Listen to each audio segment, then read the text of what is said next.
അപ്പോൾ നമുക്ക് എന്താണ് ബെയറിംഗ് സ്ട്രെങ്ത് കണ്ടുപിടിക്കണം. ബെയറിംഗ് സ്ട്രെങ്ത് കണ്ടുപിടിക്കാൻ അപ്പോൾ നമ്മൾ V D P D is equal to V M P D by gamma M B. അതിൽ വി എം പി ഡി എന്ന് പറയുന്നത് എന്താണ് നമുക്ക് കണ്ടുപിടിക്കണം. വി എം പി ഡി കണ്ടുപിടിക്കുന്നതിന് മുന്നായിട്ട് നമുക്ക് നമ്മുടെ ക്വസ്റ്റ്യനിൽ, അതായത് നമുക്ക് ബെയറിംഗ് സ്ട്രെങ്ത് കണ്ടുപിടിക്കണേ നമുക്ക് ആരൊക്കെ വേണം? പിച്ച് ഡിസ്റ്റൻസ് വേണം, ഗേജ് ഡിസ്റ്റൻസ്, പിച്ചും അതേപോലെ തന്നെ എഡ്ജ് ഡിസ്റ്റൻസും എൻഡ് ഡിസ്റ്റൻസൊക്കെ വേണം. അതൊക്കെ നമുക്ക് ക്വസ്റ്റ്യനിൽ തന്നിട്ടുണ്ടോ? ഇല്ല. അപ്പോൾ നമ്മൾ എന്ത് ചെയ്യണം? നമ്മളത് കണ്ടുപിടിക്കണം. അതെങ്ങനെ കണ്ടുപിടിക്കുക എന്ന് പറഞ്ഞു കഴിഞ്ഞാൽ മിനിമം സ്പേസിങ് ഓർ പിച്ച് എന്ന് പറഞ്ഞിട്ട് പേജ് നമ്പർ 73 പറയുന്നുണ്ട്. 73 ക്ലോസ് 10.2 അതിൽ പറയുന്നത് മിനിമം സ്പേസിങ് എന്ന് പറഞ്ഞത് 2.5 ഇൻറ്റു ഡി. അപ്പം നമ്മൾ എന്ത് ചെയ്യാണ്? 2.5 നമുക്കിവിടെ കോൺസ്റ്റൻ്റ് ആണ്. ഡി എന്ന് പറയുന്നത് എന്താ? നമ്മളുടെ ബോൾട്ടിൻ്റെ ഡയ 16 ആണ്. അത് ചെയ്യുമ്പോഴത്തേക്കും നമുക്ക് എന്ത് കിട്ടി? പിച്ച് കിട്ടി, പി കിട്ടി, നമുക്ക് പി കിട്ടി. ഇനി നമുക്ക് എന്ത് കണ്ടുപിടിക്കണം? നമുക്ക് എഡ്ജ് ആൻഡ് എൻഡ് ഡിസ്റ്റൻസ് കണ്ടുപിടിക്കണം. അതെങ്ങനെയാണ് കണ്ടുപിടിക്കുക? പേജ് നമ്പർ 74 10.2.4.2 എന്ന് പറയുന്ന ക്ലോസിലുണ്ട്. അതെങ്ങനെയാണ്? അത് നമ്മളടുത്ത് പറയുന്നത് 1.5 ഇൻറ്റു ഡയ ഓഫ് ബോൾട്ട് ഹോളാണ്. അതെങ്ങനെയാണ്? ഡയ ഓഫ് ബോൾട്ട് ഹോൾ എന്ന് പറഞ്ഞാൽ എത്രയാണ്? നമ്മളുടെ 18ആണ്. 1.5 കോൺസ്റ്റൻ്റ് ആണ്. അങ്ങനെ ചെയ്യുമ്പോഴത്തേക്കും നമുക്ക് എന്ത് കിട്ടി? നമ്മളുടെ ഇ കിട്ടി. അപ്പോൾ പിയും ഇയും കിട്ടിയ സ്ഥിതിക്ക് നമുക്ക് എന്ത് കണ്ടുപിടിക്കാം? ബാക്കി കാര്യങ്ങൾ കണ്ടുപിടിക്കാം. അപ്പോൾ V M P D by gamma M B ആണ്. ഈ V M P D P B എങ്ങനെയാണ് കണ്ടുപിടിക്കുക? 2.5 into K B into D into T into F U. അതിൽ കെ ബി എങ്ങനെയാണ് കണ്ടുപിടിക്കുക? ഇ ബൈ 3 ഇൻറ്റു ഡി 0, പിന്നെ അതേപോലെ തന്നെ പി ബൈ 3d0 മൈനസ് 0.25, അതേപോലെ F U B by F U 1. ഇതിൽ ഏറ്റവും ലീസ്റ്റ് വാല്യൂ ആണ് നമ്മൾ എടുക്കേണ്ടത്. അപ്പോൾ നമ്മളെങ്ങനെയാണ്? ഫസ്റ്റ് ഇ നമുക്കറിയാം 27 ആണ്. അത് നമ്മൾ സബ്സ്റ്റിറ്റ്യൂട്ട് ചെയ്യുമ്പോഴത്തേക്കും 0.5 കിട്ടി. പി നമുക്കറിയാം എത്രയാണ്? 40 mm ആണ്. 40 കൊടുത്തു. സബ്സ്റ്റിറ്റ്യൂട്ട് ചെയ്യുമ്പോഴത്തേക്കും നമുക്ക് എന്ത് കിട്ടി? 0.49 കിട്ടി. അതേപോലെ F U B by F U 400/410 ചെയ്തപ്പോഴത്തേക്കും നമുക്ക് എന്ത് കിട്ടി? 0.97 കിട്ടി.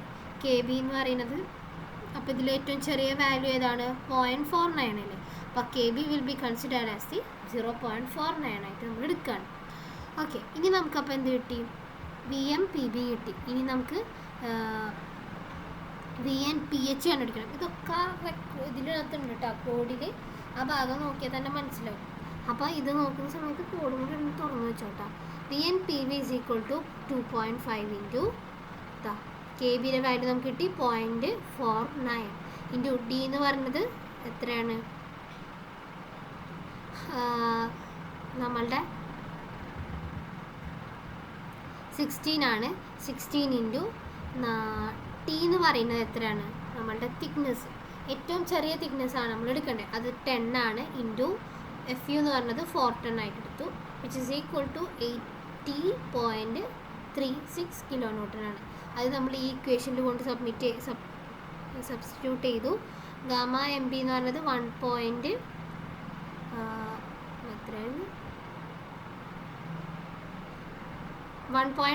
ആണ്. 1.25 പറഞ്ഞിട്ട് ഡിവൈഡ് ചെയ്തപ്പോഴത്തേക്കും നമുക്ക് എന്ത് കിട്ടി? ബെയറിംഗ് സ്ട്രെങ്ത് കിട്ടി. ബെയറിംഗ് സ്ട്രെങ്ത് കണ്ടുപിടിച്ച് കഴിഞ്ഞാൽ നമ്മൾ ഇനി എന്താണ് കണ്ടുപിടിക്കേണ്ടത്? ബോൾട്ട് വാല്യൂ കണ്ടുപിടിക്കണം. ബോൾട്ട് വാല്യൂ എന്ന് പറയുന്നത് smaller value of bearing strength and shear strength ആണ്. അപ്പോൾ ഇതിൽ ഏറ്റവും ചെറിയ വാല്യൂ ഏതാ? കണ്ടതന്നെ അറിയാം, 28.97 ആണ്. അപ്പോൾ നമ്മൾ the bolt value will be consider as the 28.97 kN. അപ്പോൾ അത് കിട്ടി. ഇനി നമുക്ക് എന്താണ് ഇവിടെ നമ്പർ ഓഫ് ബോൾട്ട് കണ്ടുപിടിക്കാം. കഴിഞ്ഞ പ്രാവശ്യത്തെ ക്വസ്റ്റ്യനിൽ നമുക്ക് എത്ര ബോൾട്ട് ഉണ്ടെന്ന് നമുക്കറിയാം, കാരണം ഫിഗർ തന്നിട്ടുണ്ട് 6 ബോൾട്ട് ഉണ്ടെന്ന് അറിയാം.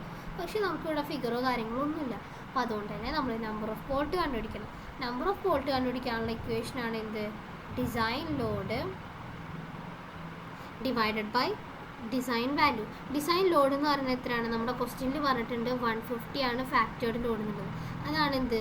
ഡിസൈൻ ലോഡ് എന്ന് പറയുന്നത്. ഡിവൈഡഡ് ബൈ ഡിസൈൻ വാല്യൂ എന്ന് പറയുന്നത് എന്താണ്? Bolt value. അപ്പോൾ ബോൾട്ട് വാല്യൂ കൂടി ഡിവൈഡ് ചെയ്യുമ്പോഴത്തേക്കും നമുക്ക് എന്തെന്ന് കിട്ടും? 6 ബോൾട്ട്, അതായത് 5.17 ആണ്. അതിനെ നമുക്ക് റൗണ്ട് ഓഫ് ചെയ്തിട്ട് 6 ബോൾട്ടായിട്ട് എടുക്കാം. ഇനി നമ്മളിവിടെ ഒരു ചെക്കും കൂടി നടത്താം. ചെക്ക് എങ്ങനെയാണ് നടത്തുക? ചെക്ക് ചെയ്യാൻ വേണ്ടിയിട്ട് ടെൻസൈൽ സ്ട്രെങ്ത് ആണ് നമ്മൾ യൂസ് ചെയ്യുന്നത്. ടെൻസൈൽ സ്ട്രെങ്ത്തിൻ്റെ ഇക്വേഷൻ, അതായത് പേജ് നമ്പർ കറക്റ്റ് ഓർമ്മയില്ല. പേജ് നമ്പർ കഴിഞ്ഞ പ്രാവശ്യത്തെ പേജ് നമ്പർ 32-ലുണ്ട് എന്ത് 32 ക്ലോസ് 6.3-ൽ ആണ് ഈ ഇക്വേഷൻ കിടക്കുന്നത്. TDN is equal to 0.9 into AN into FU all divided by gamma M1.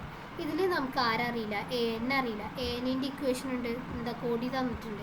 അതിൻ്റെ ഇപ്പുറത്തെ ഒരു എപ്സിലോൺ ഉണ്ട്, അത് നമ്മൾ കൺസിഡർ ചെയ്യേണ്ട. കാരണം എന്താണ്, അത് സ്റ്റാഗേർഡ് പിച്ച് വരുമ്പോൾ മാത്രമാണ് നമ്മളത് കൺസിഡർ ചെയ്യേണ്ടത്. നമുക്ക് ഇതുവരെയുള്ള ക്വസ്റ്റ്യനിൽ അത് നമ്മൾ യൂസ് ചെയ്യുന്നില്ല, ഫസ്റ്റ് മൊഡ്യൂളിൽ. ഓക്കെ, അപ്പോൾ നമ്മൾ എന്ത് ചെയ്യാണ്, ഈ ഒരു ഭാഗം മാത്രം കൺസിഡർ ചെയ്യാണ്. അതനുസരിച്ച് ബി നമുക്ക് എന്താണെന്നറിയാം, നമുക്ക് വിഡ്ത്ത് തന്നിട്ടുണ്ട്. എത്രയാണ്, ബി 200 ആണെന്നറിയാം. എൻ എന്ന് പറയുന്നത് എന്താണ്, നമ്മളിപ്പോൾ ഒരു ഫിഗർ വരച്ചിരിക്കണം. അതായത് നമുക്കിവിടെ എത്ര എണ്ണം ഉണ്ട്, 6 ബോൾട്ട് ഉണ്ട്. അപ്പോൾ നമുക്ക് അത് ഞാൻ ഇങ്ങനെ വരച്ചു. ഇങ്ങനെ വരച്ചപ്പോൾ ഒരു സൈഡിൽ എത്ര എണ്ണം ഉണ്ട്, 2 എണ്ണം വരുന്നുണ്ട് ഇല്ലേ. അതിൻ്റെ ഈ ഒരു വ്യൂ ഒരു സൈഡ് മാത്രം എടുത്താൽ മതി. അപ്പോൾ നമുക്ക് എത്ര എണ്ണം ഉണ്ട്, ഒരെണ്ണത്തിന് 2 എണ്ണം വരുന്നുണ്ട് ഒരു ലൈനിൽ. അപ്പോൾ N is equal to 2 and DH is equal to 18. എന്താ, ബോൾട്ട് ഹോളാണ്, ബോൾട്ട് ഹോൾ ഡയാം 18 ആണ്. ടി എന്ന് പറയുന്നത് എന്താണ്, ലീസ്റ്റ് തിക്നെസ് 2 mm ആയിട്ട് എടുത്തു. അപ്പോൾ നമുക്ക് അങ്ങനെ വെച്ചിട്ട് ഇക്വേഷൻ്റെ substitute ചെയ്തപ്പോഴത്തേക്കും AN is equal to 1640 1640 mm² ആയിട്ട് കിട്ടി. ഇനി നമുക്ക് എന്താണ്, നമ്മുടെ ക്രിട്ടിക്കൽ പാത്ത് കണ്ടുപിടിക്കണം. അതെങ്ങനെ കണ്ടുപിടിക്കുക, അതാണ് ഇപ്പോൾ വരച്ചില്ല ക്രിട്ടിക്കൽ പാത്ത്. നമ്മൾ TDN is equal to ഈ ഇക്വേഷനിൽ കൊണ്ട് സബ്സ്റ്റിറ്റ്യൂട്ട് ചെയ്യുമ്പോഴത്തേക്കും നമുക്ക് എന്ത് കിട്ടി, നമ്മളുടെ ക്രിട്ടിക്കൽ പാത്ത് കിട്ടി. അതായത് നമുക്ക് ഈ കിട്ടിയിട്ടുള്ള ആൻസർ നമ്മുടെ ഫാക്ടേർഡ് ലോഡിനേക്കാളും എപ്പോഴും ഗ്രേറ്റർ ആവണം. ഗ്രേറ്റർ ആയിട്ടില്ല എന്നുണ്ടെങ്കിൽ നമ്മൾ എന്ത് ചെയ്യണം, ഹെൻസ് റീഡിസൈൻ എന്ന് പറഞ്ഞിട്ട് കൊടുക്കണം. അപ്പോൾ എപ്പോൾ ആലോചിക്കേണ്ടത്, നമുക്ക് ചെക്ക് ചെയ്തിട്ട് കിട്ടുന്ന value will always be greater than the factored load or given load. തന്നിട്ടുള്ള ലോഡിനേക്കാളും വലുതായിരിക്കണം നമ്മൾ കണ്ടുപിടിക്കുന്ന ലോഡ് എന്ന് പറഞ്ഞാൽ. അപ്പോൾ 484.128 എന്ന് പറയുന്നത് 150-നേക്കാളും വലുതാണ്. അപ്പോൾ ഹെൻസ് ഇറ്റ് ഈസ് സേഫ്. അപ്പോൾ നമുക്ക് എന്ത് കിട്ടി, ലാബ് ജോയിൻറ്റിൻ്റെ ഭാഗം കംപ്ലീറ്റ് ആയി. ഇനി നമുക്ക് ആരെ കണ്ടുപിടിക്കണം, സിംഗിൾ ബട്ട് ജോയിൻറ്റും ഡബിൾ ബട്ട് ജോയിൻറ്റും കണ്ടുപിടിക്കണം.